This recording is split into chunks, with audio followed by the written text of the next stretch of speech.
1, 2, ready.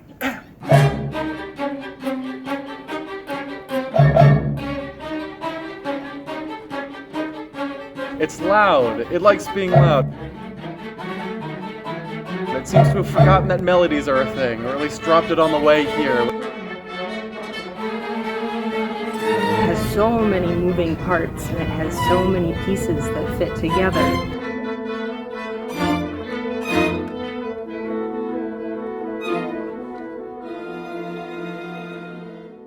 So Joan Tower is a living American composer, and her music is extremely popular. And her compositional style is, I want to say, the closest to any living composer to the way Beethoven writes. And the way Beethoven writes is he takes like one small motive, like bum bum bum bum, and then makes a whole piece out of it. Like, in this piece, the whole idea of bim bum bum bum is one little cell.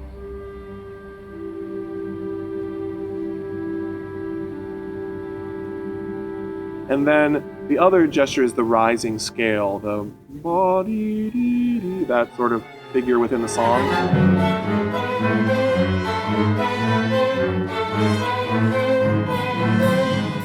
So she takes two motives from America the Beautiful and makes the whole piece out of it. But I thought it was going to push us, and it has pushed us, and we've worked really hard on it. So I know that the students have engaged all their rhythmic brains, their pitch brains, the accidentals and counting and fingering, and then there's a lot of skills that go into it. Just have fun.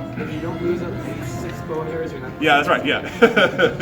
This is not safe music. It's very challenging to fit all of those pieces together sometimes. You have one section that's doing one thing, you have another section that's maybe not even in the same kind of rhythm, and then you have someone in the back doing something completely different. Boy howdy, we sound like band members trying to play the noises of the city streets of Chicago. Without speaking for her, I think for me, it captures the complexity of this idea of America and all of its pros and cons. It's a nuanced piece. It spans all of the spectrum of human emotion in one piece.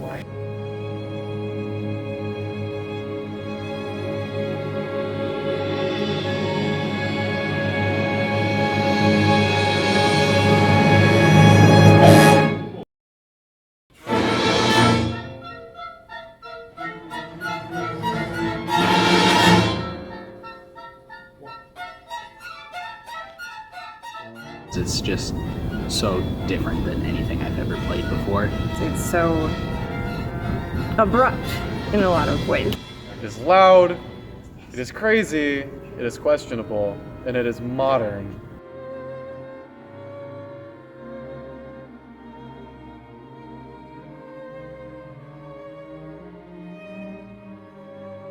There's a composition contest Neil won, and we have a deal that every year we do a new piece through this competition. If there's a question, we can just turn around and ask the composer. We don't have to dig into the musicology of it or like read some ancient manuscript. We can just turn around and ask the composer. And sometimes the composers, and not just Neil, but any composer, sometimes they have strict answers, and sometimes they don't know, and sometimes they're open to changing things. And so it's a very collaborative process, and it's fun.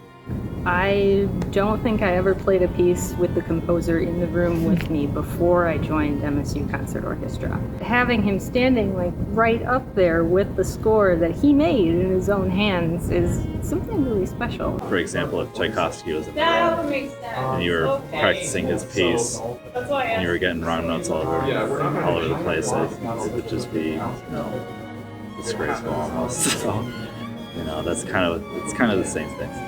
Honestly, he's so outspoken, I hardly notice that he's there. The guy who's conducting it is so quiet. I would just expect a man who is asking us to basically slam our instruments together for the sake of art to be a little noisier about it. And it explores some very dissonant sounds and some very consonant sounds and some very angular sounds. But on the other hand, the piece goes back and forth between moments of tension and moments of release. There's parts of it that kind of clash with each other, but then there are also parts that resolve, like in the duet between the cello and the violin in the middle.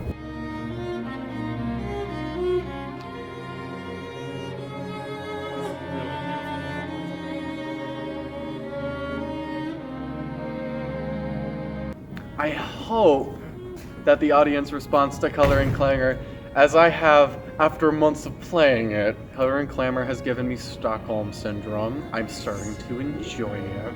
In some senses, it's very traditional, and in some senses, it's very modern. So that's what I like.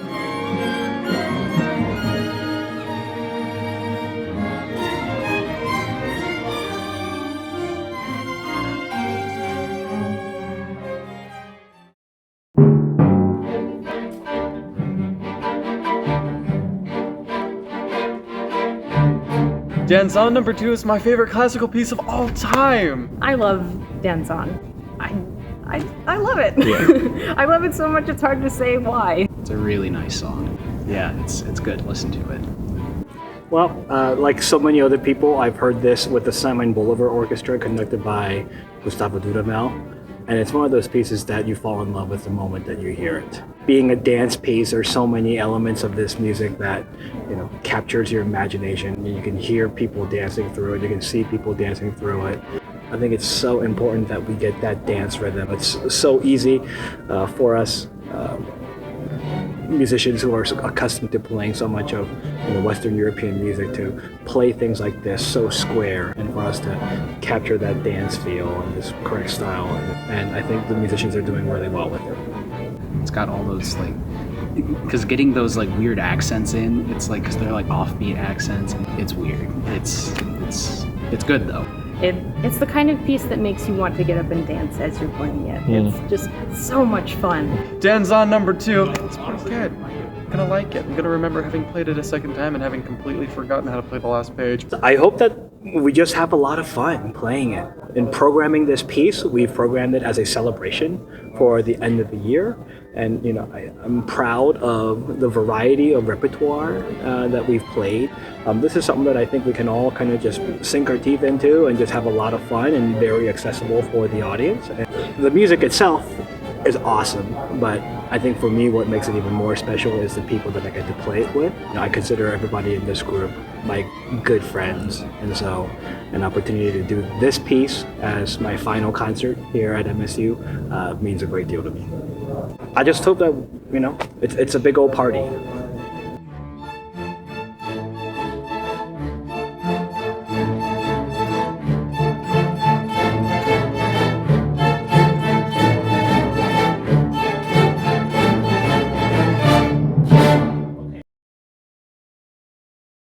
The thing that I'm going to remember most are the people. One of my favorite aspects of being an orchestra conductor are all the incredible people that I get to make music with, and that's why I'm a conductor. And I will miss the people the most. And yes, we played a lot of great music along the way, but I'm grateful for the relationships, and that's what I'll carry with me forward. As I think back on my experience here for the past 2 years, not only am I thinking about the incredible musicians that I got to work with this year, but I'm thinking about the incredible musicians that I got to work with last year. I think we owe to those musicians, where we are today. Every single time that I get on the podium, as part of my work is to honor their work and continue what they've started. When I first came to MSU, I knew absolutely no one here. When I got to rehearsal that first night, I just had so much fun. And I came away from it thinking, I can't wait to do this again next Wednesday. But it's going to be my last concert with this orchestra, and I'm going to miss it a lot. This is like my little musical family. I can't think of many activities where everybody has to be on the same page, doing the same thing in the same second for literally an hour. There's no resting in orchestra. Even when you're counting, you're still counting. So there's an intensity of community that orchestra has. I hope everybody keeps playing. It's just really easy to pull out your violin once a month and jam with some friends. And I would say if you can find ways to cultivate that kind of thing outside of orchestra, that's kind of fun. So take orchestra and go forth. This orchestra is going to challenge future members, not just because of the level of difficulty for pieces, but also because of just the sheer variety of repertoire that we have. We go through so many different eras of music within the same concert, and that's going to challenge you.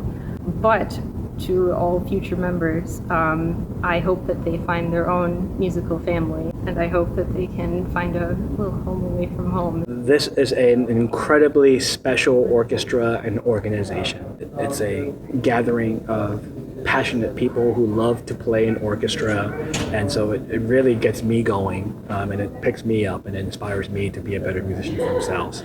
And I'm really excited about the continued trajectory of this group, and I think the concert orchestra is going to continue to grow and become even better in the coming years, I think.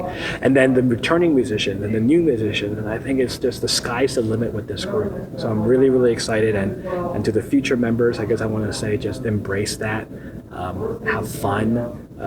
It's an enormous amount of responsibility, but I know they'll be able to do it.